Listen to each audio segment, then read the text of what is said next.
Okay, I have one for you. Oh, Let's talk about the difference between light, medium, and dark roast. great. Do you want to? Let's do it.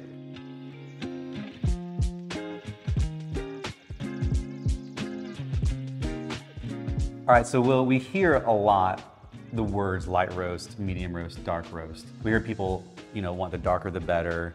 They think that it's got more of a punch to it. But before we can get into what the differences of those are, we should probably talk about what happens during the roasting process. Like, what is roasting? So many things are happening during the roasting process.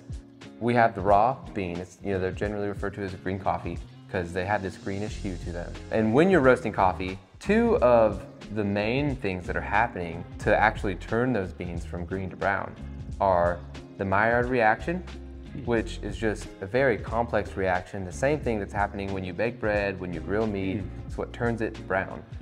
It's breaking down a bunch of sugars and acids to form complex compounds. That's flavor. Oh, interesting. And there's a caramelization of sugars. In my mind, I picture it kind of like a bell curve, right?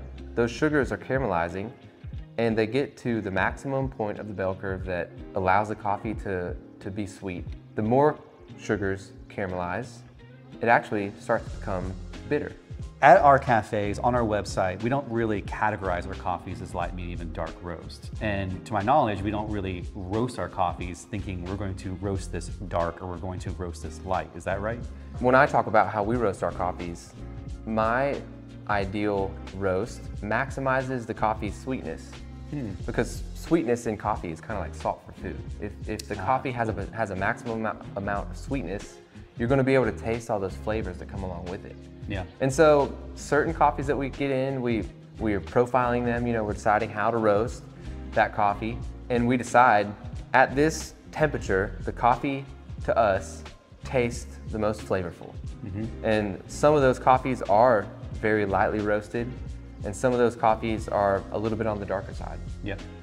So we have three different coffees here. This coffee right here, which is the Colombia Tio Conejo Coutu, might be what people would consider a light roast. Absolutely, yeah. What are the qualities of a light roast? The typical qualities of a light roast are going to be higher acidity, a little bit lighter body, and the general heaviness of that coffee on your palate.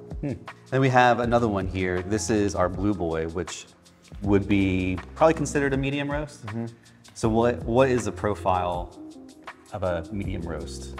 So a medium roast, and this Blue Boy is it's so popular, and I think it is because the coffees that come together here to make this blend, we do end up roasting into to what we would call more of like a medium profile, and it's sweeter, tends to be a little bit heavier on the body side, like the mouthfeel weighs a little bit more on your palate, and then the acidity is somewhat negated by us bringing that coffee to a higher temperature. This last one is Belly Warmer, which is Blue Boy and Belly Warmer are two most popular coffees. Yep. And this would probably be more on the darker side, but it's even not that dark compared to a lot of other coffees. Yeah, I'm glad you said that, because as we've progressed as a company, we have tried to learn how to develop coffees more, how to roast coffees darker while getting the maximum amount of flavor from each coffee. And so Belly Warmer is a result of that. One day we were like, man, we really want to have a coffee that's a little bit darker than Blue Boy, and we came up with Belly Warmer. So it at the time when we created it, it was our darkest roast coffee. So if you asked for a dark roast, we would point you to Belly Warmer. Now, we have another coffee called Late Night. It's a little bit darker than Belly Warmer. And so we just kind of keep pushing that envelope to see, like, how can we learn how to roast dark coffee well? So now let's talk about what coffees, what roast levels are the most kind of appropriate for different brew methods. If you want a more traditional espresso, big, bold, rich, something that stands up well with some cream or some sugar, if you're trying to make a latte or a cappuccino, then I do think a little bit darker roast. Personally, that's what I would go for. But ideally, if you want an espresso and you want it to be fruit forward and have a lot of bright acidity, you can use a lighter roast coffee to make espresso. Yeah. All right, so French press, does it matter which coffee you use for a French press? There are two experiences that I like to have. Okay.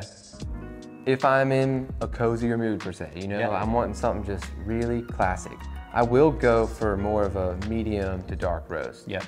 You know, really, I do like that Blue Boy on French press. Yeah. Very classic, very smooth and Yep. sweet and luxurious, you know? So pour over and all those, the like AeroPress, Chemex, all those kind of devices, any coffee. Any coffee you want. But a lot of these pour overs, AeroPress, a lot of these methods are using either paper or cloth filters. Oh, yeah. And so these paper filters they filter out a lot of the oil. Yeah. And it allows you to perceive a brighter, more high acid, complex coffees. So in all things from light to dark, our goal is to maximize the coffee's sweetness so that you can essentially enjoy those flavors that are inherent to the bean, that are inherent to the roast level, whether you prefer coffee lighter, more medium, or more dark. So learned a lot about light, medium, and dark roast coffees. Again, what we are considering light, medium, and dark roast are not necessarily what every roaster would. So whatever roaster you're choosing to source your coffees from, make sure that you explore their full line and that you are finding the coffee that works best for you. All right, so this is Will Marco from Montaco Coffee in Greenville, South Carolina, signing off.